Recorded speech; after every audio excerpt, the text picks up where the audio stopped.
Hello दोस्तों, स्वागत है आपका हमारे चैनल हानी वॉइस पर। आइए चलते कहानी की तरफ। मौसी पहली रात जिद करके देवर के कमरे में सो गई। मौसी को बड़ा समझाया मगर वह न मानी। दूध के गर्म करके पिया और सो गई। मैं भी सुबह काम करके थकी हुई थी। देवर को बोला, मैं सोने जा रही हूँ, तुम्हें जिधर जगह मिले सो जाना। सुबह देवर कमरे में गई तो होश उड़ गए। उस रात देवर की शादी हुई थी तो वह बड़ा खुश था क्योंकि उसकी बीवी बड़ी ही खूबसूरत थी। पूरा दिन उसने बेताबी के साथ गुजारा था मगर उस वक्त वह गुस्से से बाहर आ रहा था। जब बीवी के साथ आई मौसी ने कमरे से बाहर जाने का इनकार कर दिया। घर में थोड़ी बहुत मेहमान थे और इसलिए देवर ने गुस्सा थूक दिया और मेरे कमरे में आकर कहने लगा, भाभी ये गुलाब के साथ कांटा क्यों लेकर आए। देवर की बात सुनकर मैं उसे बड़ी नासमझी से देखा था क्योंकि मुझे उसकी बात समझ नहीं आ रही थी। कौन सा गुलाब और कैसा कांटा, ये सब तुम क्या बात कर रहे हो। मेरी बात सुनकर देवर को फिर से गुस्सा आ गया। कहने लगा, मेरी बीवी के साथ जो एक औरत आई है वह कहती है कि मैं अपनी भांजी के साथ बेड पर ही सोऊंगी। देवर की बात सुनकर मैं हक्का बक्का रह गई। वो बुढ़िया का दिमाग तो ख़राब नहीं हो गया। ये इस बुढ़ापे में जूते खाने वाली बातें क्यों कर रही है। भला उसने अपनी शादी की रात किसी और को अपने कमरे में सोने दिया था जो तुमसे ये बात कह रही है। देवर की मासूम सी शक्ल देखकर मुझे उस औरत पर बहुत ही गुस्सा आया। देवर को हाथ से पकड़ा और सीधा उसके कमरे में पहुंच गई। मौसी, मेरा देवर क्या कह रहा है। मैं बगैर किसी बात के मौसी से पूछ लिया क्योंकि मुझको भी तब बहुत ही गुस्सा आया था। वे भोली बनकर कहने लगी, मैंने तुम्हारे देवर को क्या कह दिया है। मुझे मौसी के इस भोलेपन पर बहुत ही गुस्सा आया था। इतनी उम्र की हो गई थी मगर बुढ़िया का बचपना नहीं गया। लेकिन मुझे एहसास हुआ कि घर में मेहमान थे इसलिए मैंने नरमी से पूछा, मौसी मेरा देवर कह रहा है आपने कहा है मैं आज रात दुल्हन के साथ ही उसके बेड पर सोऊंगी। मेरी बात सुनकर मौसी कहने लगी, हाँ मैंने बिल्कुल ऐसा ही कहा है। मौसी की बात सुनकर मैं दुल्हन की तरफ देखा जो परेशान हो गई थी। उधर मेरे देवर को भी गुस्सा आ रहा था क्योंकि रात के 12 बजने वाले थे। घर में सब सोने के लिए तैयारी कर रहे थे और हमने मौसी के लिए कमरा साफ भी कर दिया था मगर हम तीनों उस मौसी की वजह से अब तक जागे हुए थे। इसलिए मैंने बात को संभालते हुए मौसी से कहा, मौसी तुम्हारी शादी नहीं हुई थी क्या। ये सुनकर मौसी कहने लगी, हाँ बड़ी धूमधाम से हुई थी। उसकी बात सुनकर अंदर ही अंदर हंसी आ गई मगर मैंने हंसी दबा ली क्योंकि देवर को और गुस्सा आ सकता था। इसलिए मैंने मौसी से पूछा, तो तब भी तुम किसी के साथ ले गई थी और वे शादी की पहली रात तुम्हारे साथ सोई थी। मेरी बात पर मौसी का गुस्सा आ गया। वे कहने लगी, तौबा तौबा बेशर्मी की बातें कह रही हो। अरे मेरे कमरे में कोई घुसकर तो देखे, मैं उसका मुंह तोड़ देती। मैं तो मौसी की दिलेरी पर हक्का बक्का रह गई। देवर का पारा और ऊपर होने लगा था। देवर का गुस्सा देखकर उसकी बीवी बेचारी रोने लगी। मैंने उससे कहा, अरे तुम तो चुप कर जाओ, ये मजाक कर रहा है। फिर मैंने मौसी की तरफ देखा और कहा, मौसी उन दोनों की शादी हुई है, तुम क्यों कबाब में हड्डी बन रही हो। मेरी बात सुनकर मौसी कहने लगी कि मैं कबाब में हड्डी नहीं बन रही, दरअसल परी मेरी बेटी नहीं है, मैंने उसे जन्म नहीं दिया। मगर जब उसकी माँ मरी थी तो उसने कहा था कि मेरी बेटी का बहुत ही अच्छे से ख्याल रखना। मैंने अच्छा रिश्ता देखकर उसकी शादी तो कर दी मगर अभी ये कम उम्र है, इसलिए अपने देवर से कहो कि 1 साल तक उसके पास ना आए। अगर उसे कमरे में सोना का शौक़ है तो सोफ़े पर सो जाए। ये सुनकर मैं देवर की बीवी की तरफ देखा और कहा कि तुम कितने साल की हो। वे शर्माते हुए कहने लगी कि मैं 9 साल की हूँ। ये सुनकर मौसी कहने लगी, नहीं ये तो सिर्फ 16 साल की है। मैंने डॉक्यूमेंट पर भी उसकी ज़्यादा उम्र लिखवाई थी। ये सुनकर देवर ने अपना सर पकड़ लिया जबकि मैंने देवर की बीवी से कहा, तुम ही अपनी मौसी को समझाओ। ये सुनकर वे कहने लगी, माँ के मरने के बाद मौसी ने ही मुझे पाला है, इसलिए जो ये बात कहती है मैं मान लेती हूँ। बीवी की इस बात पर देवर को गुस्सा आ गया। मैं जानती थी कि मेरा देवर बहुत ही गुस्सा का बहुत ही तेज़ है, किसी भी बात का कम बर्दाश्त नहीं करता। उधर मैंने ये भी देख लिया था कि मौसी भी मेरे देवर से कुछ कम नहीं थी, बच्चे की तरह जिद पर आ गई थी। उसे समझाना मुश्किल था, इसलिए मैंने देवर का हाथ पकड़ा और उसे अपने कमरे में ले आई। वे गुस्से से कहने लगा, भाभी मुझे मेरे कमरे में जाना है, मैं उसे अपने कमरे में कैसे निकालूं। मैं जानती थी कि देवर को अपनी दुल्हन के पास जाने की जल्दी थी। मगर मैं ये भी देख चुकी थी कि वे मौसी भी इतनी आसानी से नहीं निकलने वाली थी। इसलिए मैंने देवर को कहा, तुम जानते हो घर में मेहमान हैं, इसलिए लड़ाई झगड़ा मत करो। तुम मेरे कमरे में आराम से बैठो, मैं तुम्हारे लिए दूध लेकर आती हूँ। मैं ये कहकर किचन में आ गई। फिर से दूध निकाला जो कि मेरा पति अपने भाई के लिए लाया था। दरअसल मेरा पति दूसरे शहर में नौकरी करता था, इसलिए वह शादी ख़त्म होते ही चला गया था। मगर जाते जाते मुझे ये ख़ास दूध दे गया था और कहने लगा, ये दूध नहीं बल्कि ताकत का ख़जाना है। ये हर रात मेरे भाई को गर्म करके याद से पिला देना।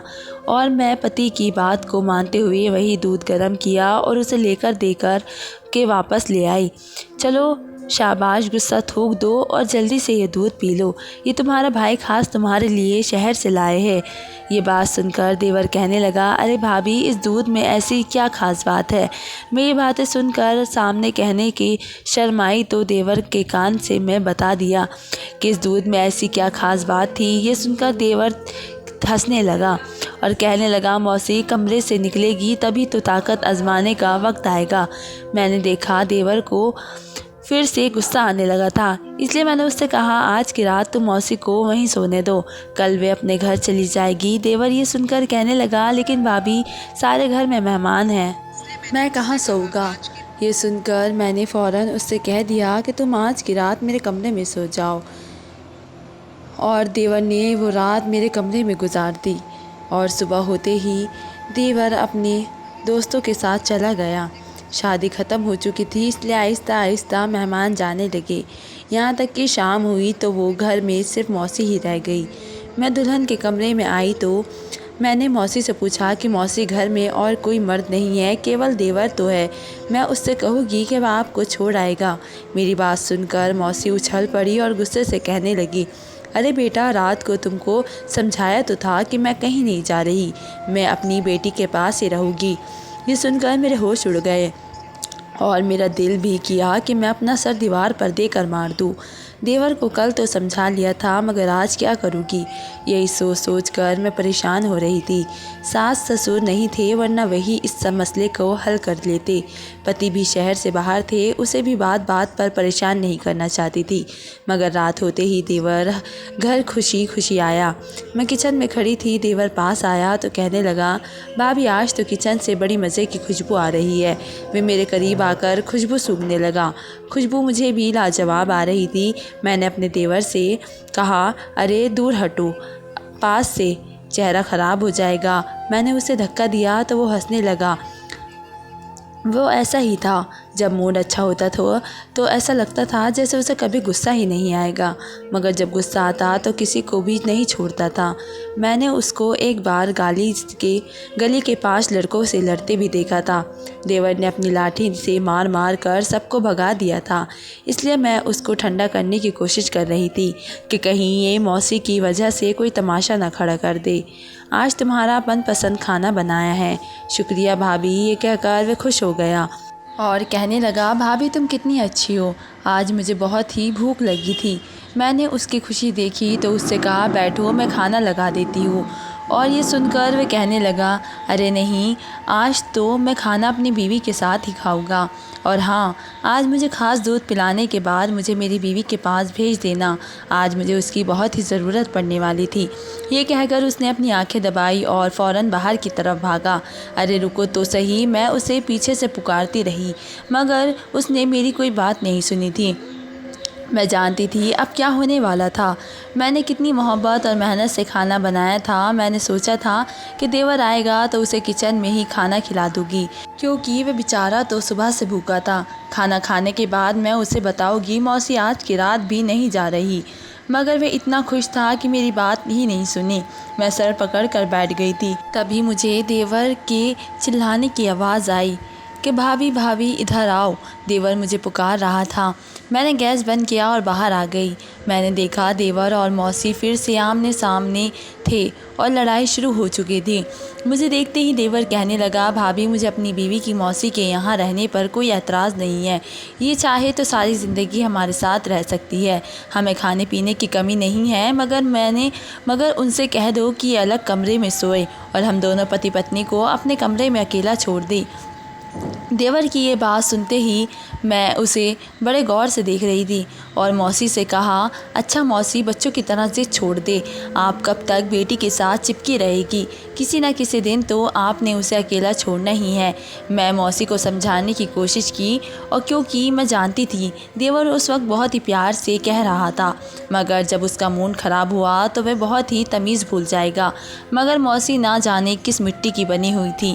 कहने लगी, मैंने ये कब कहा कि मैं यहाँ सारी ज़िंदगी रहना चाहती हूँ? मेरे अपना घर मौजूद है, मैं कुछ दिनों बाद यहाँ से चली जाऊँगी, मगर जब तक मैं यहाँ हूँ बेटी के साथ सोऊंगी। ये कहकर मौसी रोने लगी और देवर की बीवी भी उसे देखकर आंसू बहाने लगी। देवर को मौसी की इस एक्टिंग पर बहुत ही गुस्सा आया और मगर वे पी गया। एक नज़र अपनी बीवी पर डाली। आज उसने मैरून कलर का सूट पहन रखा था जो कि उसकी गोरी रंगत पर बहुत ही जच रहा था। देवर ने एक ठंडी सांस भरी और मुझसे कहने लगा, भाभी मेरे लिए खाना ले आए। ये कहकर वे कमरे की तरफ चला गया। उसका मूड अच्छा देखकर मैं सुकून से हो गई। किचन में गई और सबका खाना उनके कमरे में दे दिया, जबकि मैंने खुद अपने देवर के साथ खाना खा लिया। शुक्र है उस रात को लड़ाई नहीं हुई थी।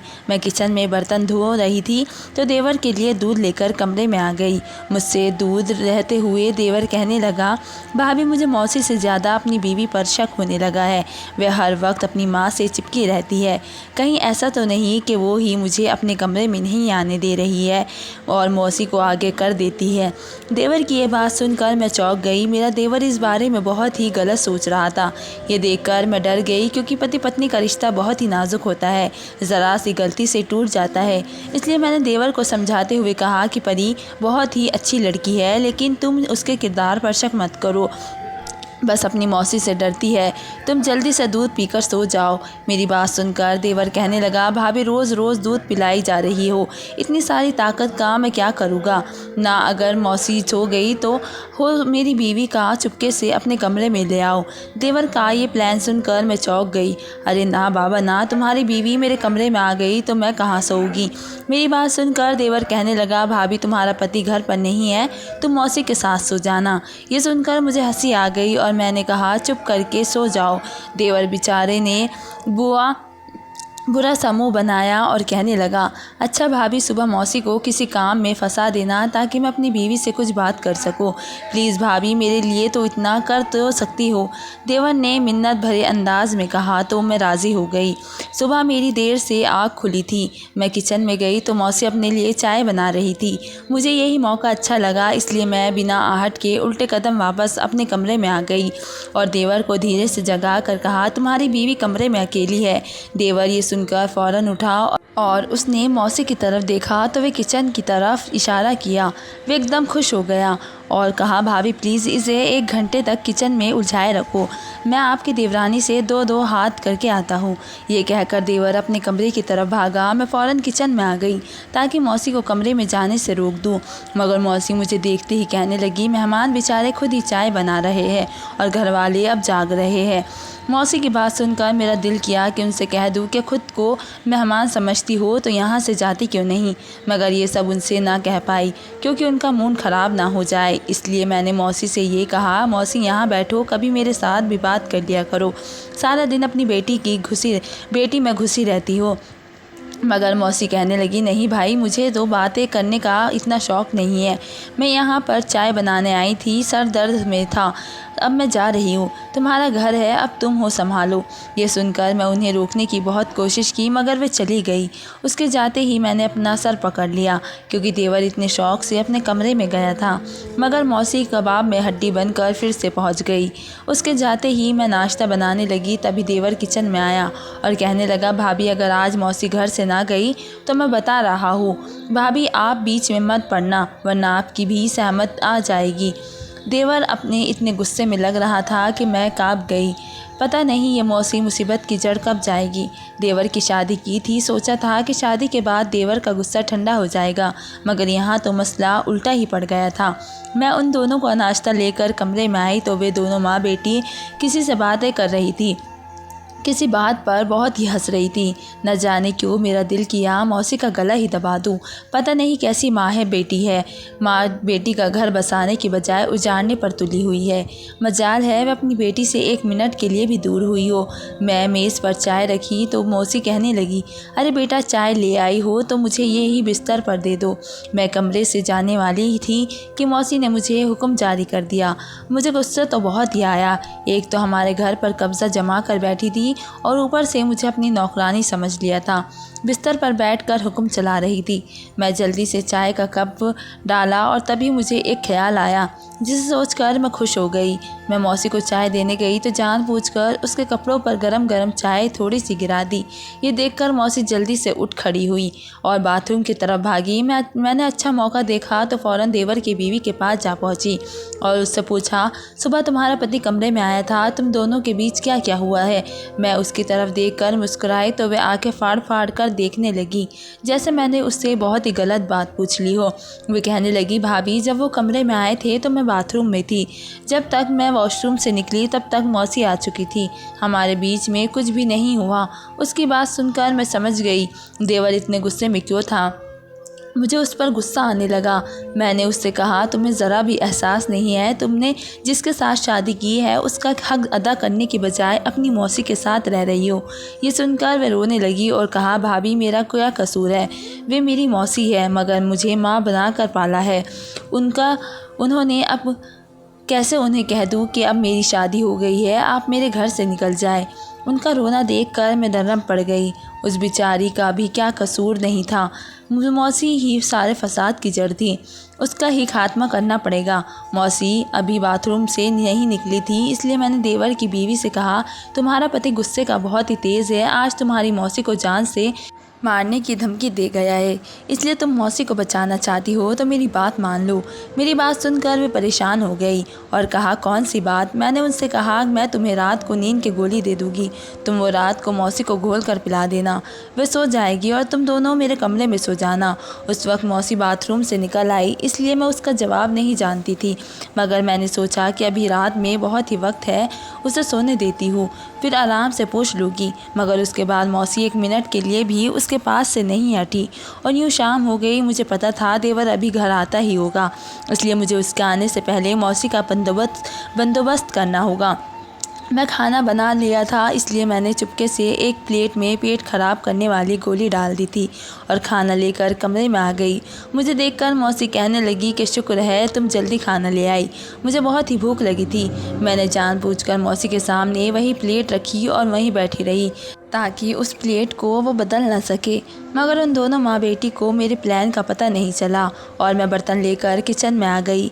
अब मैं अपने देवर के आने का इंतज़ार करने लगी, मगर इससे पहले कि गोली ने अपना काम शुरू कर दिया था तभी तो मौसी दर्द से चिल्लाने लगी। मैं कमरे में आकर पूछा तो कहा, मेरे पेट में बहुत ही दर्द है, फ़ौरन डॉक्टर को बुलाओ। मैं पहले ही डॉक्टर को कॉल करके बता दिया था और वो बहुत ही कुछ समझा भी दिया था कि घर जाकर क्या करना है। और थोड़ी देर बाद डॉक्टर घर आ गए। उससे आते ही प्लान के मुताबिक मौसी को नींद का इंजेक्शन लगा दिया और देवर की बीवी से कहा, उनको सारी रात आराम करने दो। डॉक्टर ये कहकर चला गया। मैं देवर की बीवी से कहा, चलो मौसी को आराम करने दो, मैं तुम्हें अपना कमरा दिखाती हूँ। मैं उसे बहाने से उसे अपने कमरे में ही ले गई। तभी मेरा देवर आ गया। मैंने सारी बात देवर को बता दी। ये सुनकर मेरे देवर की हंसी खिल गई। मैंने कहा, तुम जाकर अपनी बीवी के साथ बैठो, मैं तुम्हारा खाना लेकर आती हूँ। ये सुनकर देवर कहने लगा, रहने दे भाभी, कहीं इस चक्कर में मौसी ना उठ जाए, तुम बस मेरे कमरे से में दूध भिजवा दो। ठीक है, ये कहकर देवर कमरे में चला गया।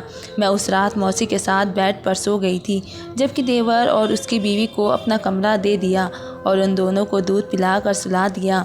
सुबह हुई तो मौसी उठी और बोली, ये क्या कमबख्त किसकी नज़र लग गई मुझे, और उठकर वॉशरूम में चली गई। मगर तब मैं देवर की बीवी को जगा दिया था और वह मौसी के पास आ गई थी। मौसी को उस दिन पता न चल सका कि हमने उसे बेहोशी का इंजेक्शन लगाकर उसे बेवकूफ़ बनाया था। देवर की बीवी ने भी उसे बताने की कोशिश नहीं की। इससे मुझे अंदाज़ा हुआ कि वह बेचारी भी मजबूर थी। मैं किचन में नाश्ता बनाने गई तो देवर मेरे पीछे आ गया था और बहुत ही खुश था। कहने लगा, भाभी तुमने मेरा दिल जीत लिया। उसने मेरा शुक्रिया अदा किया तो उसकी खुशी देखकर मैं भी खुश हो गई। अगली रात भी हमने मौसी के साथ वही किया तो उन्हें शक होने लगा क्योंकि रोज़ रात को उसकी तबीयत ख़राब हो गई थी और ये देखकर वह बहुत ही कुछ समझ गई थी कि कुछ तो गड़बड़ है। मगर उसने अपनी बेटी के खिले खिले चेहरे पर नज़र डाली तो उसे अपनी गलती का एहसास हुआ। अगले दिन मौसी खुद ही देवर से बोली, बेटा आज मुझे अपने घर जाना है, मैं अपने घर जाना चाहती हूँ। देवर ने सुना ही था तो मौसी से कहने लगा, ठीक है मौसी, और ये कहकर मौसी का गले से लगा लिया। और फिर उसी शाम देवर उनको विदा करके उनके घर छोड़ आया। मौसी वापस अपने घर चली गई और सबने सुकून का सांस लिया। धन्यवाद दोस्तों।